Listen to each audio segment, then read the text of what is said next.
This is Gordon Spencer with a Garden Grove TV3 News Report.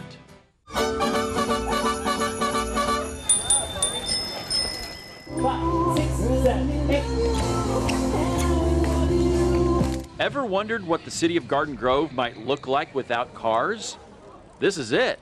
The streets actually belong to the people.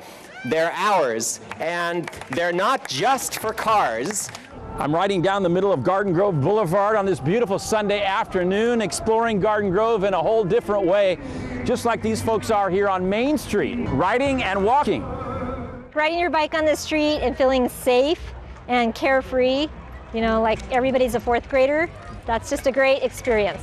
That experience is Reimagine Garden Grove, a downtown open streets event.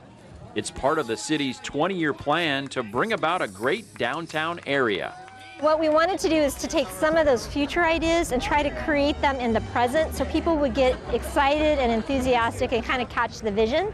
Today, I really got to experience what the restaurants have to offer, and there's so much different things, and there's so many things to kind of see and look around. Looking around, there is a lot to see and do. Lion dancers on Main Street. Great job, babe. Showing off your creativity by painting an old classic car. 3, 2, 1. Building and launching your own paper rocket. There you go. Sharing your life goals with the world. Come on, let's go. And cycling on a new trail, the old Pacific Electric right-of-way. I'm in the middle of Acacia Parkway and Euclid Street, and look what I found, a BMX demonstration going on. Check it out, Mike, yo, big, right up and over. The concept with the open streets kind of helps to bring everybody kind of together. I just think it's a great event. 3 miles of streets were opened, and an estimated 10,000 cyclists, skateboarders, and walkers of all ages came out and joined the city of Garden Grove for this inaugural 5-hour open streets event. This event kind of shows how much hope there is for the future of Garden Grove. And now, Tau Ta has more. And it's a lot of work, but it's worth it to make the community look so much better. It's history in the making, and it begins with 2 Girl Scout cadets who, with the mayor's approval, are painting 7 boxes in the downtown area to get Garden Grove back to its roots. Now, the strawberry-themed box is the first of 7 works of art that the Garden Grove Girl Scouts will be painting to beautify the city. Reimagine Garden Grove is trying to get Garden Grove back to gardens and groves and, you know, more about where we came from. Girl Scouts Alyssa Johnson and Patricia LaCouch initiated the project when their first strawberry-themed Transformer box received unwavering support from Mayor Broadwater, who suggested the idea of painting this red trolley.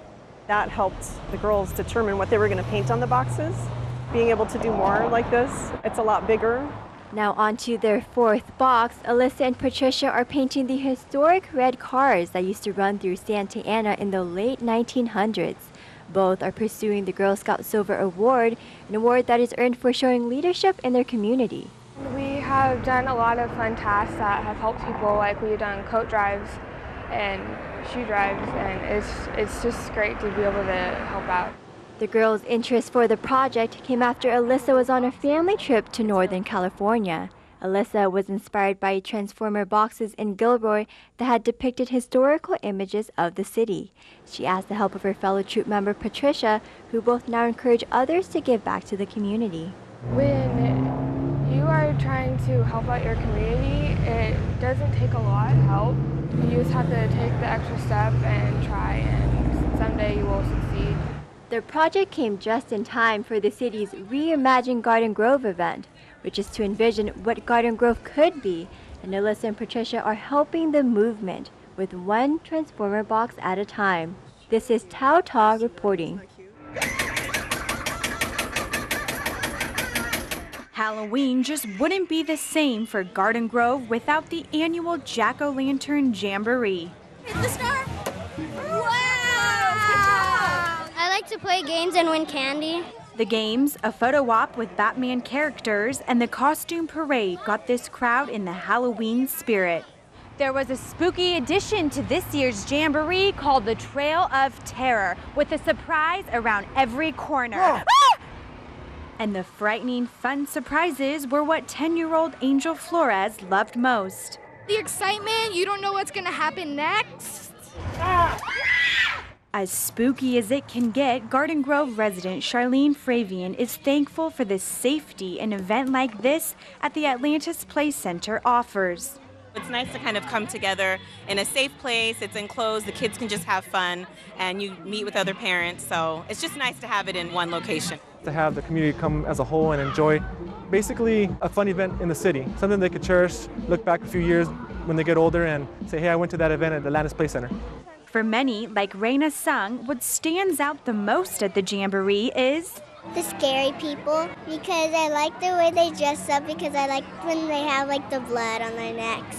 And that's what a spooktacular Halloween is all about. And now Lele has more. We're good, right? We're going left. Cover left. Garden Grove City Hall has been locked down. The Special Weapons and Tactics Team, or SWAT Team as we know them, is fully geared up with shields, helmets, bulletproof vests, and guns as they survey every corner. The snipers carry an AR in that type of atmosphere, and then the entry guys carry HK subguns, 45 caliber. We wear ballistic helmets, ballistic vests. Seeing a SWAT team clear out your city hall usually spells out bad news, unless the police department is conducting an active shooter training exercise. In this mock scenario, an armed suspect is hiding somewhere in the building, and the SWAT team's job is to smoke him or her out while taking all the proper precautions so that no one gets hurt. Good job. Although the team looks at a layout of the building beforehand, they must assess each room on the move and act accordingly. T1, go ahead. We're secure on the second floor. Based on what's going on, we're going to adapt to the rooms, the cubicles, the corners, if you have victims or suspects, whatever we come across. Training helps the SWAT team coordinate and operate as one unit in dangerous situations. You guys hook left and I'll cover. I'll shield you. In order to check the first room, someone's got to cover the entryway into the other room, or maybe across the hallway. The one guy's being a shield for the other guy as he does that job.